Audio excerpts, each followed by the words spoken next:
I inspire, train, and motivate salespeople how to double their income in 365 days or less. Now, if you're sitting next to me on an airplane, and I say, what do you do? What do you do? And I say, inspire, train, and motivate salespeople how to double their income in 365 days or less. And this guy's in sales, and then I go right back to my magazine. What do you think they might say? How do you do that? That's what an elevator speech is supposed to cause. It's supposed to cause the person to say, how do you do that? As a matter of fact, write down, wow, how. Wow, how. That's what we call it, the wow, how technique. So let me give you kind of how you formulate it. Put I on your paper, and then you can easily use 2 or 3 verbs. I typically use 3. So you put blank, blank, or blank, blank, blank. What are the 2 or 3 things that you do? You train, you teach, you sell. What do you do? Okay? I inspire, I train, and I motivate. And then it's who do you do it for? Would be the next thing. Who do you do it for? I do it for salespeople. And then you put your wow. Then wow is last. I double their income in 365 days or less. I recently had an opportunity to spend time with 21 of the top producing salespeople in the United States.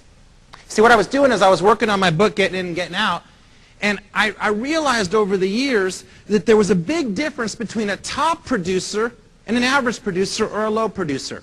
And I also noticed that if the low producer or the middle range producer were to watch the top producer, watch everything they did, how they worked, how they planned, how they answered objections, everything they did, they may not be a top producer, but the gap would be smaller. Do you all agree with me?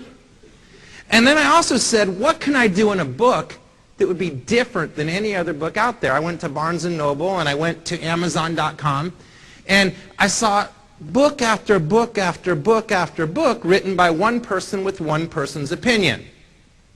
And I said, what if I were to take several people's opinions, put them together in a book, and really study what the top producers are doing?